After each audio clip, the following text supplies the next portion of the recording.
Welcome to our video roundup of the previous week. We've documented everything from touching moments to thrilling trips. Whether you're looking for motivation or simply a good chuckle, this video has you covered. So sit back, relax, and take in the highlights of the previous week. Remember to like and subscribe. Have you ever witnessed someone say, "If you don't like it, leave," and everyone left? What was the story? Story 1. Okay, maybe not everyone left, but my mother-in-law got me involved in a charity. First, I was a volunteer, then a secretary to the board, and back to volunteer again. Things started changing. People who got on the board were no longer true to the organization's mission and at times ethically challenged, i.e., using high school volunteers for the charity in a political campaign, using artwork obtained through contest beyond scope of the contest rules without pay. Anyway, during one of the meetings, which was meant to be planning for a big annual event but was more like hazing, to be honest, I asked myself, why the heck am I allowing anyone to treat me like a whipping girl? So I openly asked the board members if this tone is the new standard of the organization's interactions with people volunteering their time and talent to them. The president told me I was being impertinent and rude if I could not stand the heat to get out of the kitchen. To which I replied that I quit volunteering. He told me then I had to submit my resignation in writing in order for it to be acceptable. I sat down, scribbled my resignation on a notebook page, and presented him with it. He told me he won't accept it because it was not submitted according to the bylaws. I told him he was incorrect and reminded him I wrote the bylaws. They were too cheap to hire a lawyer to write them. And they clearly state that volunteer resignations do not require board approval. And I left. I was too ticked to drive home, so I went to a cafe across the street. A few minutes later, 2 other long-term volunteers and all the high school volunteers walked in. They all did quit effectively immediately as well. The annual event did not take place. The board was sued by the entity it was supposed to be solely supporting for mismanagement and misappropriation of funds. The charity later involuntarily dissolved by the state due to reporting failures. Custodian was appointed who allocated the remaining funds. In hindsight, it was the right time to jump the ship. For me, the best part was the board let the insurance lapse. Guess who normally kept track of the renewals? So the legal expenses and part of the judgment went out of their own pockets. Talk about heat in the kitchen. Wow. Volunteer resignations do not require board approval. Good luck making an employee require employer approval to quit, much less a volunteer position. How are you going to say you need permission, especially for a volunteer position, to quit? Is this person just trying to blindside these volunteers and saying, "No, I don't accept that. You have to keep doing work for us for free"? That is just the height of corporate greed, and this is supposed to be a volunteer organization. Story 2. Grade 8 language arts class. To preface this, I was never an aggressive student, generally the teacher's pet, the person who, if a teacher was away for the day, would be tasked in their notes to the sub to be able to assist and give them directions. The time? 20-some-odd years ago, shortly after the Columbine shooting. This context is critical to the story. Location? Middle of nowhere in Alberta, a small country school. So our regular teacher was out for the day and had left a note directing the sub to ask me if she had questions about what had been covered. Sub comes in, reads a note, and opens the teacher's weekly planner. Then begins writing our words for the weekly spelling test on the board, except she opened the wrong week. Instead of the current week, she had opened the prior week. At this point, being the goody two-shoes that I was, and much to my classmates' dismay, although our teacher would have corrected us when she was back, so it wouldn't have helped them, I raised my hand and politely informed her that I believed she had gotten the page wrong, as we had previously covered this material. What happened next, I couldn't make up. She lost her stuff. She started ranting about how teens in general, and me specifically, were a danger to her. How she didn't know who her friends and her enemies were in the class. We'd never had this sub before. How she had every right to fear for her life. She then capped it off by saying she was the teacher, and if we wanted to think in her classroom, well, there was the door. We were welcome to leave. I was never a popular child, so I wasn't really expecting one of the popular kids and my sometimes bully to stand up collectively with everyone else, pull me to my feet, and we all walked out. Now, I mentioned above that we attended a small country school. There was no place to go, so we just sat in the hallway until the principal came down to chew us out for not being in class. The sub was gone by the start of the next period, and the principal taught the rest of our teachers' classes that day. The freaking bully was like, "No one talks like that to my victim." I'm kidding, but that's really cool of him. Wow. Sounds like this sub had some mental issues. Do you think that's what it was? And I guess a shortage of teachers just meant people were willing to overlook that just so they could cover classes for the regular teachers. It's kind of tragic if that's what it is and what it had become. Story 3. A former industrial job I used to have said that during an all-hands meeting, we were understaffed, underpaid, and overworked. And everyone knew it. Instead of the 2-to-1 ratio of 2 machines to 1 operator for safety reasons, we'd have 4, 6, 8 because people were getting paid less than most retail jobs to bust their butts in some of the most disgusting work I've ever done. You'd come home covered in moldy coolant, metal shavings, and stink. Machines started breaking down because they'd never shut them down to perform maintenance on them, so we'd often have massive problems, which, of course, meant even more overtime to make up for the broken machines, and people started quitting. Management's response was to tell us that they expected us to work harder because they couldn't get more help. One of my coworkers, who generally gave no cares, asked in front of everyone in that room why they didn't try raising the poor wages and see if they could entice people that way. The response was, "We're not having that conversation right now. If you don't like it, you can quit." Oh, buddy, was that the wrong thing to say? As soon as word got out to the other shifts, what can only be called an absolute exodus began. We lost half of each shift within the week. I stuck around for a few more weeks until I had a conflict with my schooling at the time, since one of my classes got out around 30 minutes before my shift, 30 minutes away, so I warned them in advance that I might be a few minutes late one day a week, maybe, and got told I needed to decide what was more important, my school or my job. So I quit and giggled my butt off at the sign in the HR office that said we had an almost 80% turnover rate. Never did find out what happened to that hellhole, but I can't imagine anything good with losing that many people.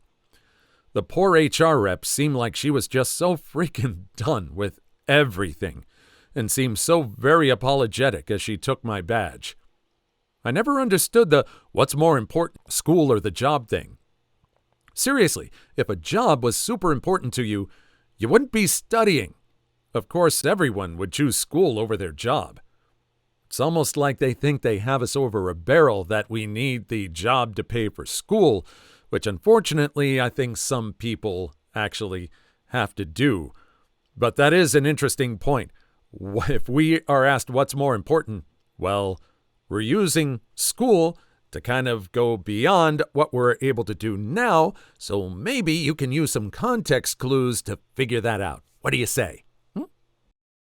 Waiters. What's the saddest "I'm waiting for someone" you have experienced?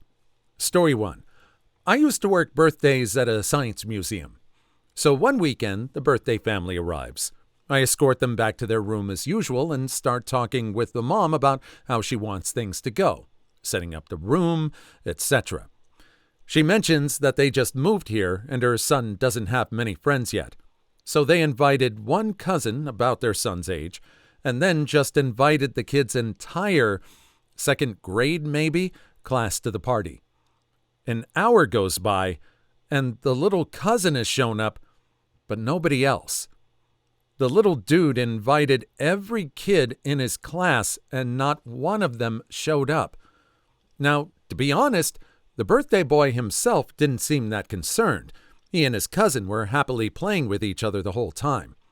I just don't think he was really that warmed up to the kids in his class to begin with. But the mom was heartbroken. She had set this party up for her son, had bought a birthday package that included a private room, general admission for all guests, and me taking a dewar of liquid nitrogen to the room and making ice cream for the party. She had high hopes for this. And nobody showed up. And she was in tears. And she asked me to go out of the museum and just invite random kids into her son's birthday party, just so that there would be at least some other kids for him to play with. And this is the part that I'll never forget. We found a half dozen kids who were interested in coming to the party, and the mom was very grateful to them. But word also got out to the staff, and the staff absolutely rallied around this kid. Other employees showed up to sing him happy birthday. Some staffers went to the gift shop to buy him gifts. One of my managers got the family vouchers for future admission. We have a mascot, a robot, who will walk around and play with guests, and he showed up to the party with some gifts from our gift shop. I brought down the materials for making a couple different types of homemade slime and made slime with the kids. One of my coworkers, one of the smartest and kindest people I've ever met, spoke with the mom about her son's interests and discovered the birthday boy is a fan of the Avengers. So he goes back to where we have a laser etcher on display and comes back with a wood burning that is a picture of the Avengers wishing the son happy birthday. By the end of the party, the mom was in tears again, but for a very different reason. A few days later, she sent us the sweetest letter about how much it all meant to her. I worked 3 to 5 birthdays a weekend, every weekend for about 5 years, and they were always fun. But that was the absolute best day at work I've ever had. That is such a heartwarming story, and I'm glad we had such an uplifting story to start this out. It sounds like the kid would have been okay playing with the cousin, but it's just great to see how everyone rallied around this kid. It's beautiful. I'm so happy that everyone chipped into this. It's great. Story 2. Server here. As many stories have said, a mom made a reservation for 20, I believe, for her kid's birthday. The mom arrived an hour early, and we gave her the entire back section so she could decorate it however she wanted. She did a lot. Like, she really went all out for her kid, which me and my coworkers thought was the sweetest thing ever. Come party time at 2 p.m., and no one comes. More time goes by, and nothing. By 3 p.m., nothing. The mom waits until 4 and comes to us crying that no one showed up.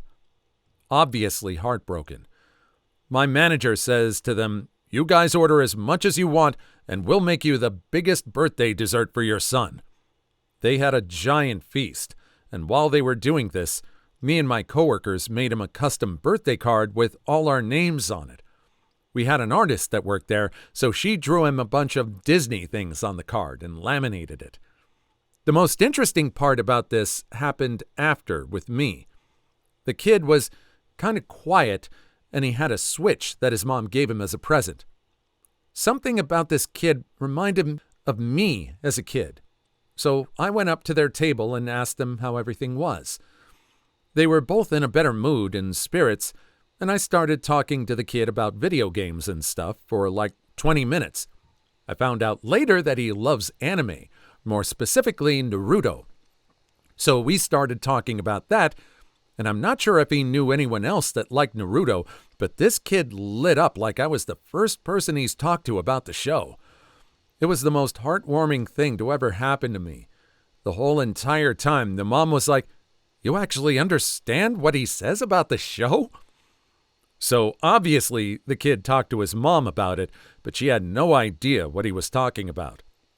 At some point, the mother started crying because she was so happy that her kid had someone to talk to about his interests. As they were leaving, I went to my locker and got my car keys because I had a Naruto keychain on them. I took it off and gave it to him, and I said, "Happy birthday." And this kid said this was the best birthday ever to his mom, and he said that he wanted to come back and eat at my restaurant soon. Most heartwarming thing to ever happen to me in my entire life. I don't know what happened to me after they left, but I just started crying from being overwhelmed with what happened. It still brings a tear to my eye any time I think about it. Too long didn't read. Mom reserved a party for 20 for son's birthday. No one showed. My manager gave them a giant feast. I talked to the kid about video games and Naruto, and his day was made. That's got to be the best thing ever. It's great that we can have someone that will be able to help us out who gets what we're talking about. Have you ever had that experience where you have someone talk to you about something that no one else seems to understand that you like, but they understand it and you can just really kind of geek out about it immediately? Let me know about it in the comments. Story 3. I was the sad schmuck on December 23rd, 2019. I had set up a date with an amazing girl from Tinder. We had a lot in common, very attractive, and she lived close by. We agreed over Snapchat to meet at a Red Robin's in the area for our first date, even though she would be a little late. I got to the restaurant on time because I had no idea what a little late meant, and got a table with a view of the door and started waiting. The first 15 minutes passed with me excitedly telling the waitress I was expecting someone and wouldn't be ordering yet. The next 15 minutes passed with me openly staring at the door, sitting up whenever someone would walk in. After 45 minutes, the waitress asked if I wanted anything, and I told her that I was still waiting while I watched the door anxiously. At 1 hour, I was planning on leaving soon and swinging by Target on my way home. I realized I hadn't given this girl my number, and I didn't have data, so we had no way of communicating. 15 minutes later, I was about to muster up the courage to leave when 2 waitresses that had stopped by previously came to tell me they felt so sad and wanted to buy me a milkshake. I thanked them, but told them that I had lost my appetite and half-heartedly joked that this wouldn't even be the worst thing that happened to me today. My childhood dog had been put down earlier that morning, and I had spent the hours before the date digging her grave. I told one of the waitresses, JC, whose kindness I will always remember, that I had no way of communicating with my date without Wi-Fi, to which she responded by giving me her hotspot password. I connected as fast as I could and opened Snapchat to find dozens of messages from my date explaining how her only good pants were locked in the dryer and if I minded that she showed up in sweats.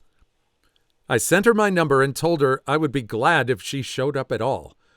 A few minutes later, she walked in and explained that she had been in the parking lot for the past 15 minutes, not getting a response from me thinking that I had stood her up and was about to leave when she got my text.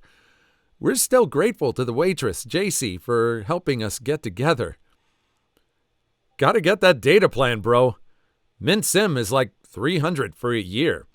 Hey, I just got the plan. They just had a 3-month plan for 15 months for anything, like even unlimited, and I just snapped that up right away. Love it. I'm glad this was like a almost misconnection. It's another great story that ended up really well. I really hope the other stories aren't disappointing. Please.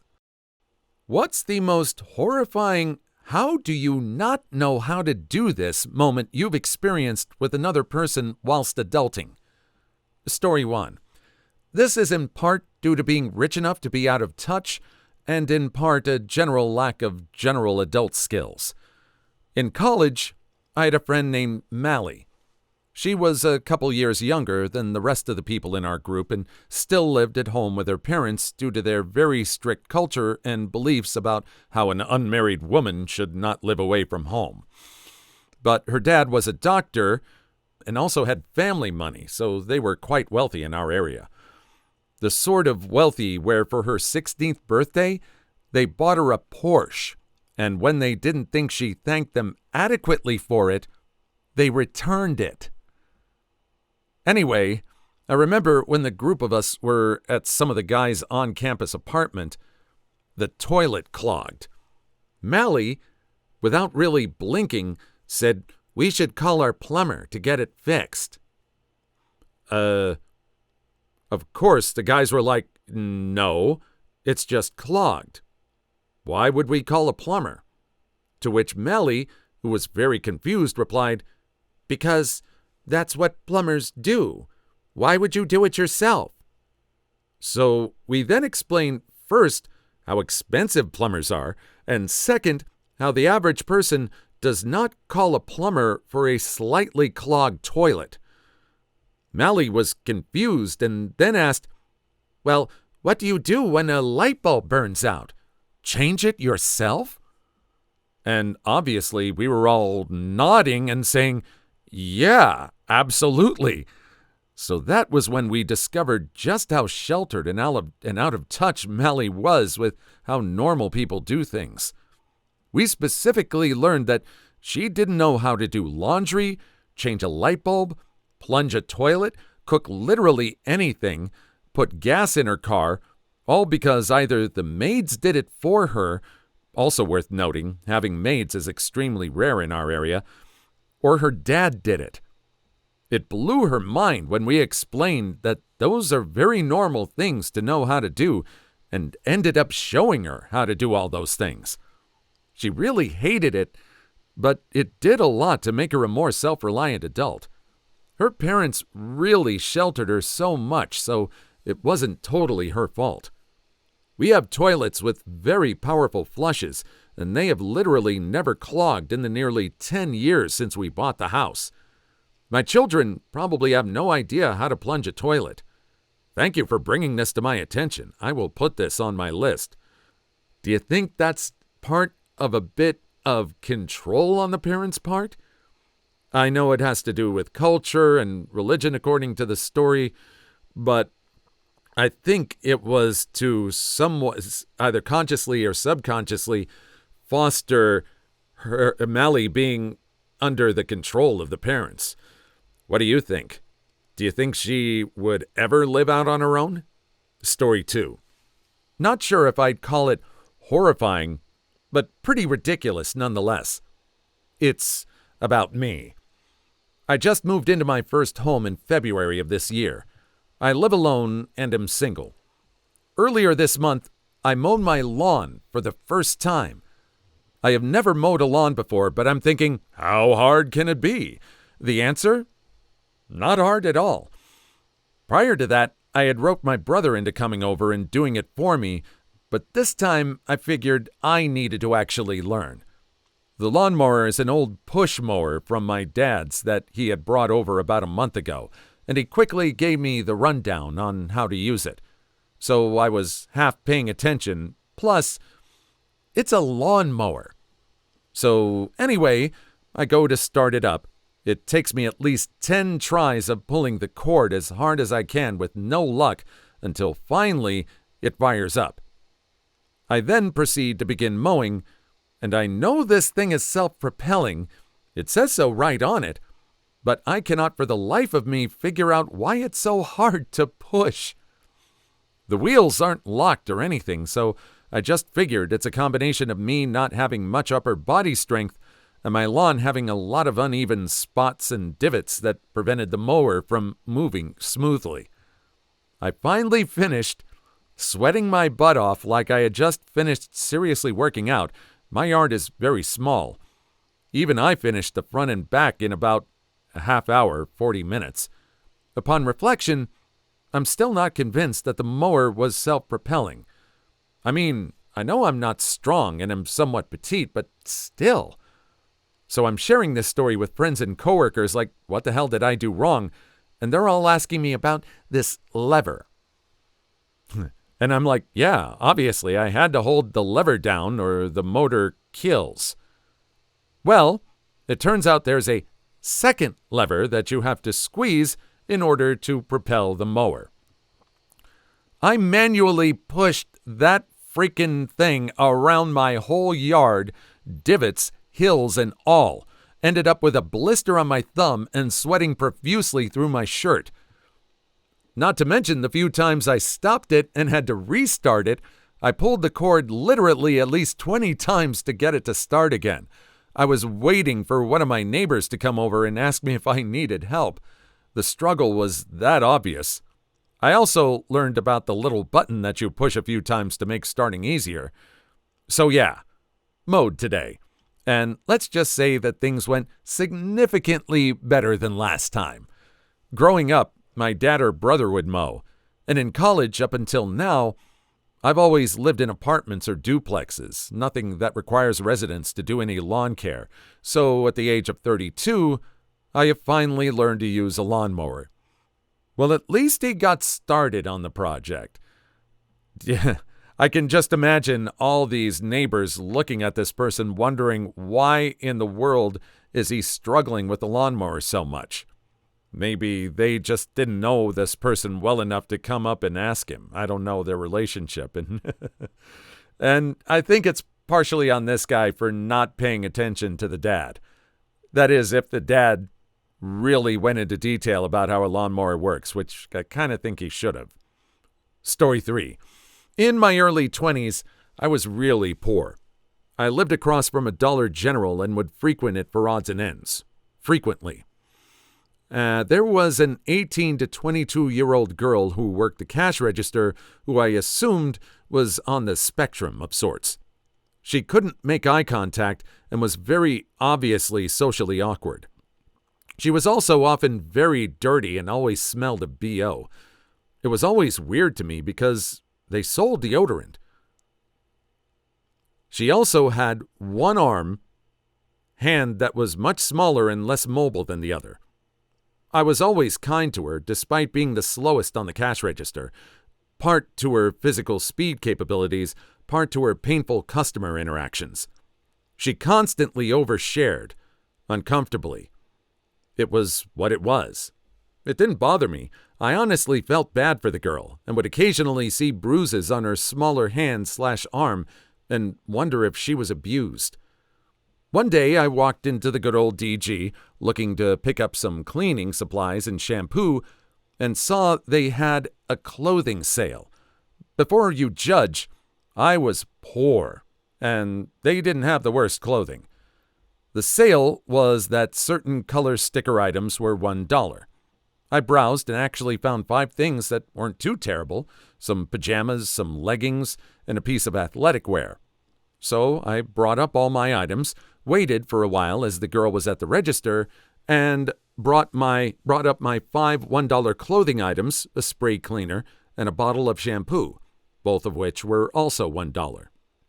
She scanned them and said, $53.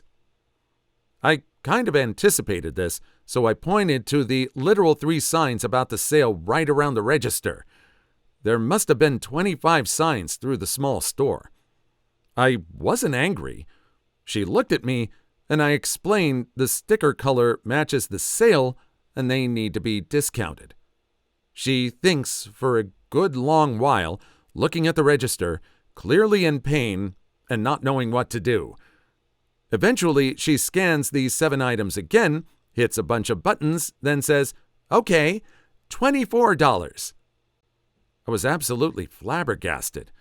I knew she was slower, but discovering that she couldn't figure out 5 plus 2 should be 7 and tax absolutely shocked me and truly bummed me out. Myself and the customer behind me just stared, not knowing what to do for far too long. I eventually asked if there was anyone else working who could help. She used the store phone to call in another coworker back in from their break. I stopped seeing her after a while, which was to be expected. I think of her often. I hope she's okay. What do you think the deal was? Do you think she was on the spectrum? Do you think they ever schooled her on how to use the register? Do you think she had a little trouble? I mean, there's just so many explanations you could go for on this, and I'm just wondering how in the world she was holding on to this job and was still doing it like this. What do you think? Please like and subscribe if you made it this far. I hope you'll enjoy the rest of the video and have a wonderful day. What was a legit reason why you didn't let your son or daughter have that friend over or go to a sleepover? Story 1. 2 different friends with moms that smoked Walter White crystals, one in 5th grade and one in 6th. They actually both lived with us at one point or another. The kid in 5th grade was a nice guy, a little hyper and kind of mischievous, but had a really good heart when you take his home environment into account. He ended up staying with us for a week when his mom lost the house they lived in. I think after that he went to live with a relative. I didn't see him again until we were adults, and he just happened to come into my work. He's a bodybuilder now. My mom stopped letting me go over to his place long before he came to stay with us, though. Apparently, one time, his mom just straight up asked my mom if she wanted to smoke some Walter White crystals with her, which she declined and quickly got us the hell out of there. The kid in 6th grade was introduced to me through a mutual friend. I came home for a weekend at his place and told my mom about my time over there. She asked me a bunch of follow-up questions, ending with, "Does it smell like they have cats?" I told her yes, and she asked, "But they don't have any cats, do they?" And I said no, I didn't see any. She gave me a solemn look and said that I wasn't allowed to go there anymore, but he was allowed to stay over here. After a few years of us being friends, his mother dropped him off at my place one night with no warning.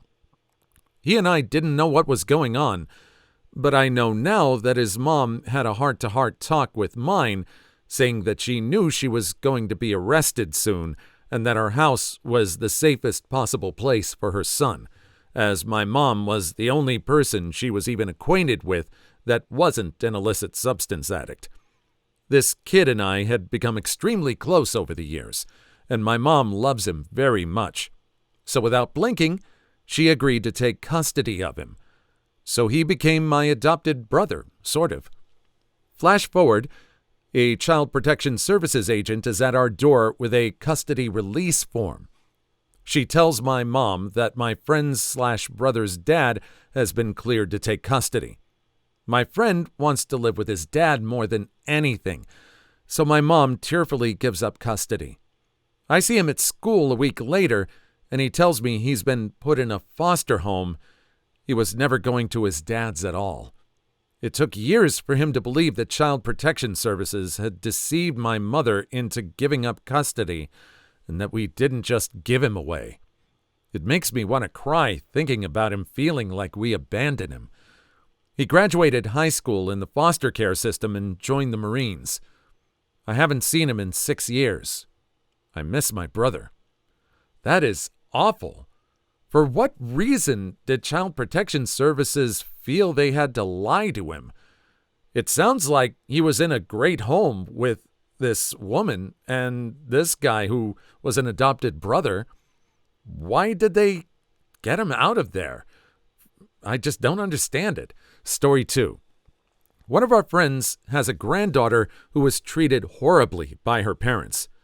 They ignored her and just locked her in her room. When she was young, it wasn't that bad when she came over. She would act out from time to time, but she was just so happy to be somewhere else, and you could tell. It made us feel wonderful that we could provide that, and we did so often. We tried to basically make our house a second home for her. However, as she got older, she started acting out more and more. It reached the point when she was 7 that she was stealing money from our child's piggy bank. She got into my wife's purse and stole money. We then caught her stealing toys to take home with her. She would run around saying, "Curse you! Curse Jesus!" and all sorts of different ways to say the curse word.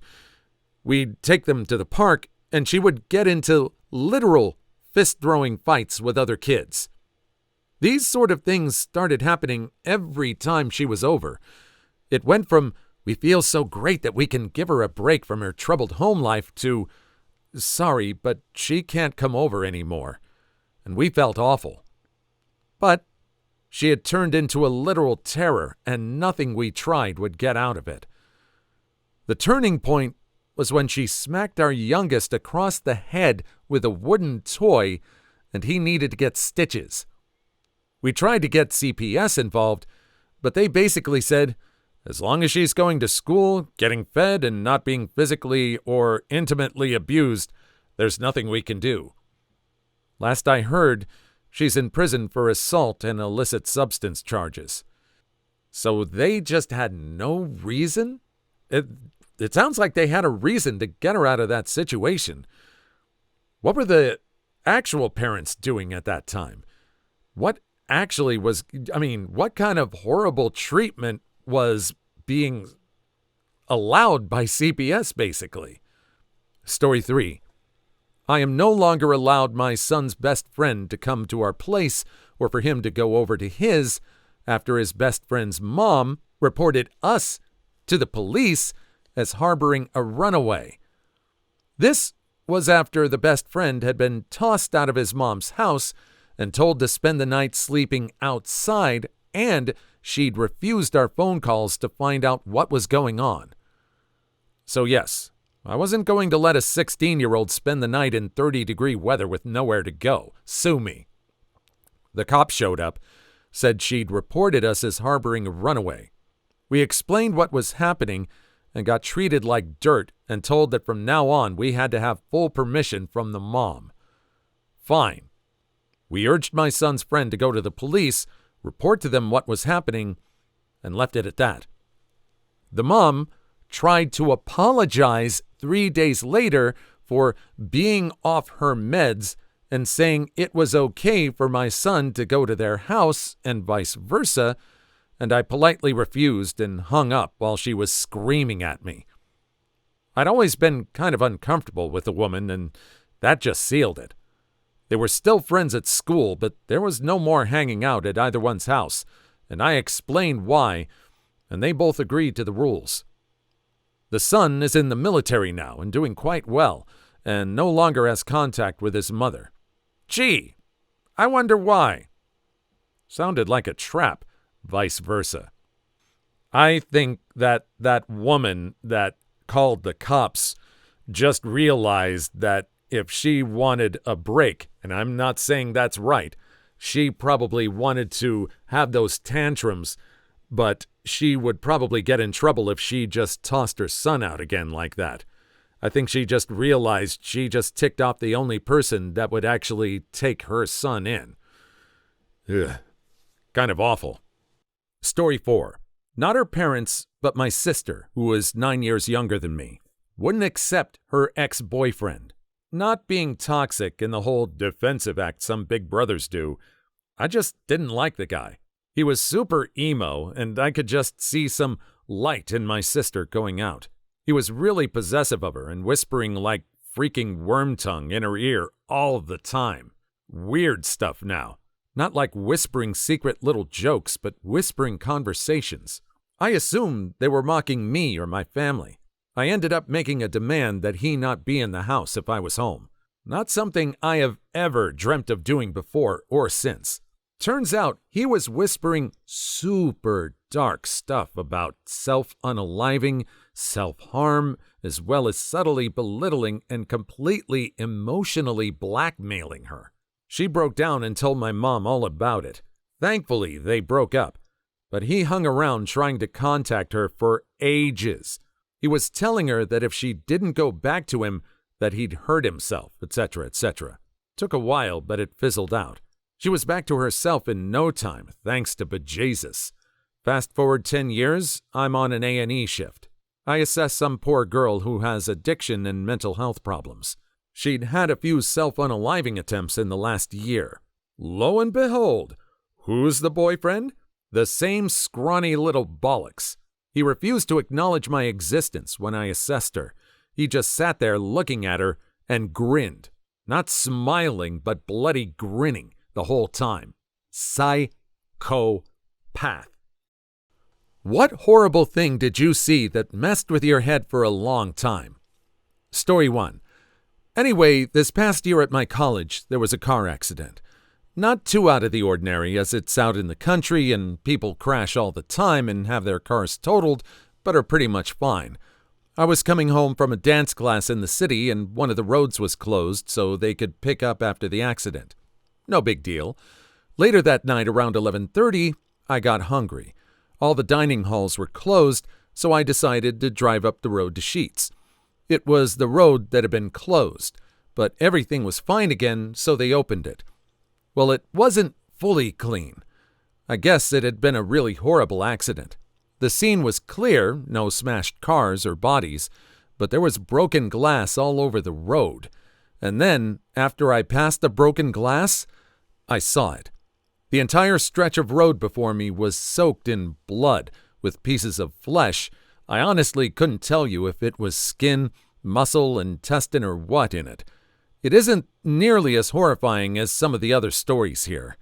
I never saw people perish, but what makes it so horrible to me is that I didn't consider it moving until I thought about it later. I saw blood on the street and just thought, oh, right, at first. But hell, man, that's someone's kid. Maybe someone's parents. Someone probably loved these people so much it kept them awake at night. Someone kissed their faces, watched them sleep to make sure they were breathing. Someone kissed them goodbye that morning and never expected them to not make it home that night. And all that blood and flesh was once inside their body, and now it's soaking into the road like they're a possum or squirrel. All of those things used to be neatly tucked inside them and kept them alive, and now it's just a mess to be cleaned up. Someone is going through the worst night of their lives, learning that their loved one was smashed to bits on a country interstate. How would they feel if they knew their blood was still red and soaking into the road, and then I drove over it on my way to get a sandwich? Too long didn't read? Car accidents are really scary stuff. That is exactly what goes through my head when I see blood anywhere. You put it into words better than I could have. It's not so much the blood that gets me, it's the fact that someone will never get to go home again anymore. That's what sticks with me. I was driving in LA and saw my fair share of accidents. Never saw any of this kind of stuff. Never really saw any bodies or blood. Mostly it's just covered up sheets put into ambulances, but this person makes a very good point. This person really connects with the humanity of what just happened. It's something that didn't occur to me. Story 2. I witnessed a father swerve out of the way of a driver who had fallen asleep at the wheel, only to witness the car smash into his wife's car, which was following. I was the first on the scene and initially went to the wife's car. Her sternum was crushed, and I initially thought the daughter was unalive. I went to the teenager's car to check him out, and he was pretty banged up. The door was wrecked and stuff was leaking, so I pulled him out of the window and took him over to the side of the road, using an extra shirt I had as a tourniquet. He looked me dead in the eyes and asked me if anyone was hurt. I didn't say anything, but I looked him back. He knew exactly what it meant. He broke down there and I just chilled, telling him it was an accident and his life will go on, until the police arrived. He was on his way home from soccer practice or some stuff and just fell asleep. Sometime during that ordeal, the driver of the truck made his way over to his wife's car and let out a shriek that will be with me forever. It was a sound of helpless terror. I wish it on no one. However, moments later, his daughter began to cry, assuring us all she was not unalive. The wife was unalived instantly, and the daughter was in critical condition for a long time. I also couldn't cross traffic correctly for a day or two, and the smell of radiator fluid will stick with me forever. The accident was in, I believe, Haynesville, Illinois, right outside Grace Lake on Route 120 in probably 2001-2002. Too long didn't read. Father swerves out of the way of sleeping driver only to have his wife's car fatally hit and daughter seriously injured. Pulled a soccer player from the car, couldn't drive right for a week. Also, The Butterfly Effect. That movie messed with me for a long time. The worst thing is, he probably blames himself. And then we've got another one. As much as I've seen accidents when I was driving, I don't think I've seen anyone on the scene that reacted that strongly. I think the cops did a really quick job of cordoning off the area and having the scene controlled so that anybody that was part of or related to people involved in the accidents would be calmed down or at least consoled. Story 3. It probably happened 4 years ago, just after I got my driving license and I was driving back home on a rainy day in March. At some point, I got passed by a motorcycle that was driving around 130, 140 kilometers per hour. Who uses kilometers per hour, right? On the road that had a limit of 90 kilometers per hour. It just seemed like a green wasp flying past my left, so fast that I only caught a glimpse of it. All I could think was, well, this dummy is just asking for it. 5 minutes later, I was passing the scene of body parts all over the road, and a motorcycle that was deep inside the back of a truck. The guy's body was in bits around the rear, and his head was rolling in front of the truck. And the truck was an old piece of Russian machinery, which is made to be literally indestructible. Needless to say, there was an ambulance on its way to scrape him off the asphalt. After that, I've pretty much been on my toes around any motorcycles, trying to keep as much distance as I can. Also, got me quite scared of driving for a week or so. I was in Italy once and was passed by a Ferrari that passed me like I was standing still. Same thing happened. What a stupid way to perish. My dad always said if you spend enough time on the road, you will see some bad things. I have a friend that rides motorcycles. He's still around. He did have a pretty bad accident just on the border from U.S. to Mexico. He was just on this side that they would take him to a hospital in the U.S. He got away pretty easily. Well, he had some back injuries and he had some bruising, but he's still alive. He's recovered. Definitely not like the person in this story. This is like faces of death kind of stuff. Story 4. 2 internet videos gave me shell shock for a week. The first one was entitled Unedited Battlefield Footage. The other was a video from the cartels in Mexico where a couple guys get their heads chainsawed off. The battlefield one was so scarring mentally because it showed a guy stepping on a mine and then the medic doing his job to patch the guy up. It looked like he lost an arm and his leg and maybe his eyes. There was just so much gore, and the poor guy was still alive. I really hope he's okay. I still wonder about that guy. The cartel one was so graphic I almost vomited. The first bite of the chainsaw into the guy's neck and the way his body tensed up and all the blood. Deity, it's horrible. The chain even nicked the other guy in the shoulder, and he didn't react. It's so scary what people can do to each other. I don't go on LiveLeak anymore.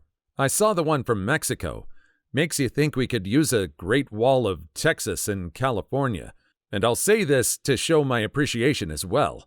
I'm glad Texas stands between the rest of the U.S. and Mexico. Story 5. When I was around 8, I had been at work with my dad. He's a golf pro that works at a course, so I used to practice on the range whilst he was teaching. It was about 9 p.m., and we're halfway home when he pulls over the car. I ask why, and he points to the side of the road. There sat a bunny rabbit. Its back half had been hit by a car and was slightly mangled and twisted. It sat there on the side of the road, twitching its nose and staring at me.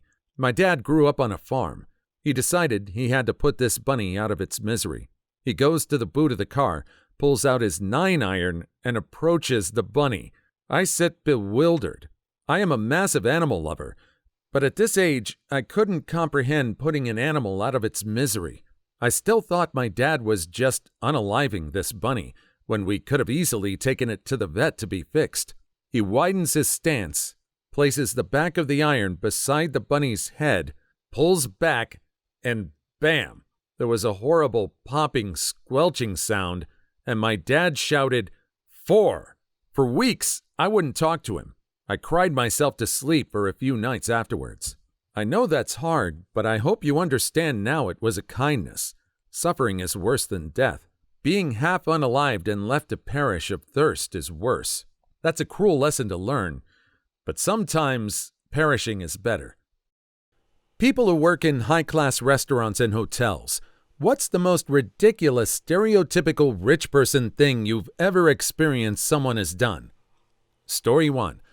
I worked at a luxury vacation rental property in a small, affluent mountain town. You can probably narrow it down to a couple places already.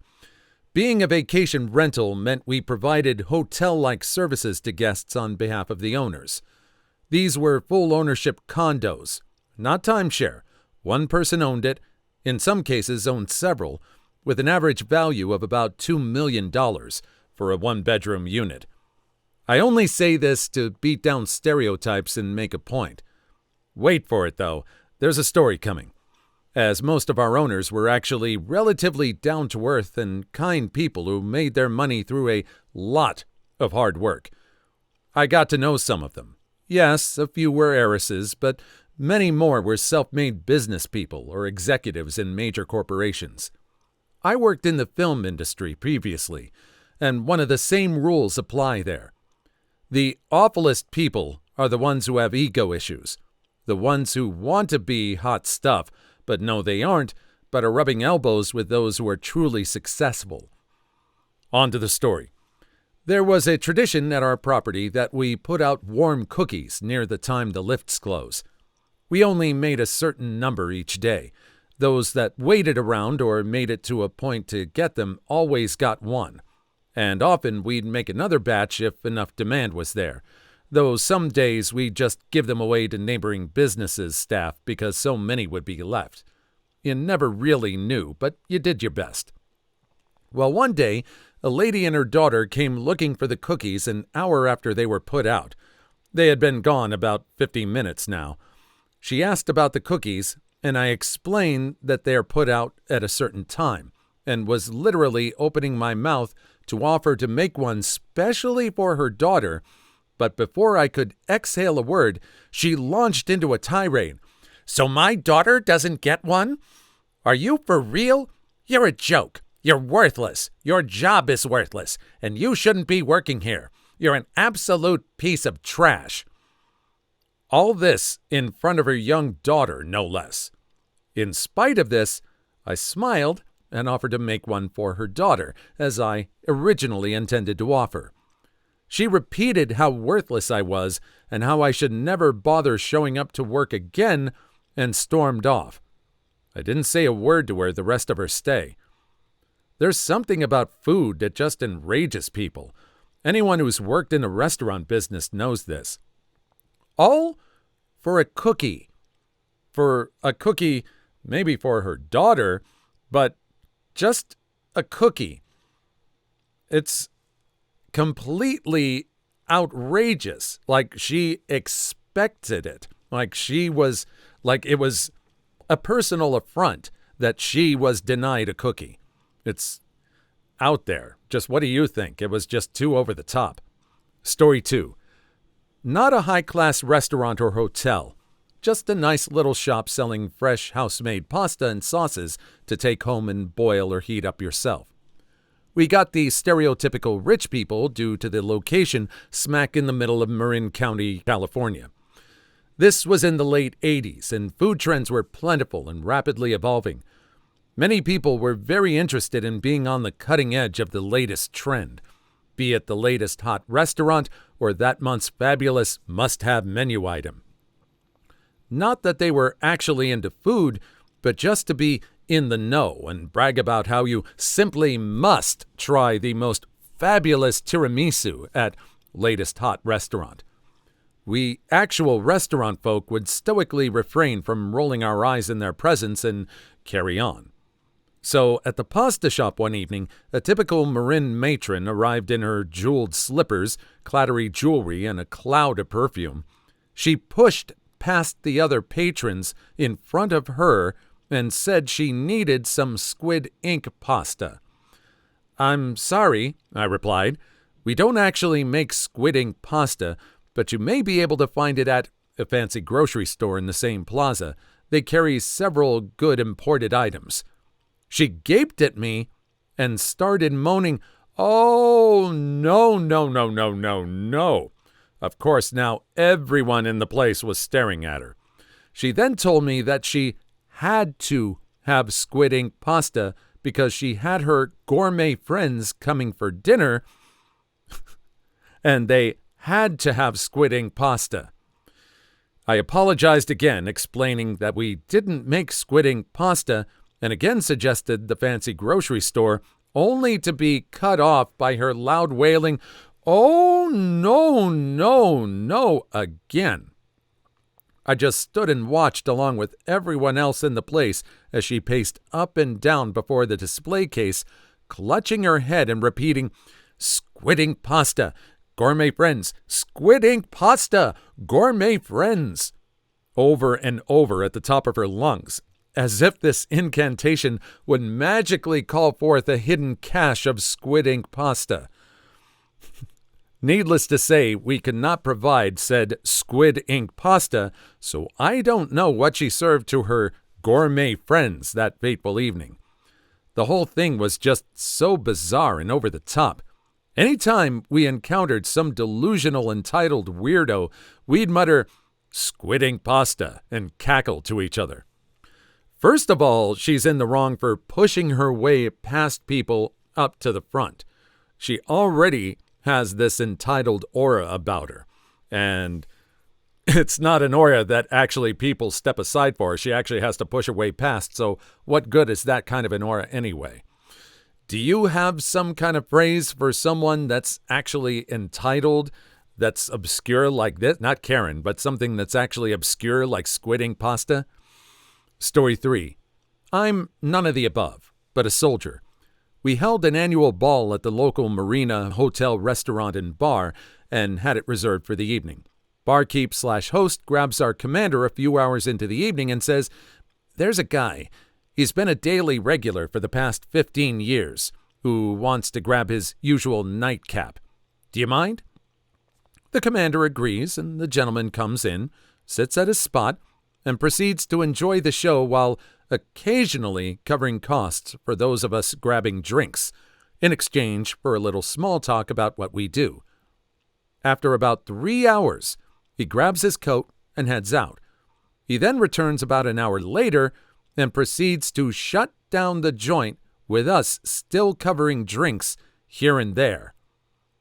The next day, when I came in as part of the cleanup crew, grabbing drunkenly abandoned uniforms and materials, the host gave me the breakdown after I asked how long their charges normally take to process, as I hadn't seen my bar tab hit my account yet. Turns out the regular owned a chunk of the marina and covered a combined $12,000 bar tab as thanks to the servicemen and women. I had a tab of over $450 waiting on my card, completely covered that night. It was glorious.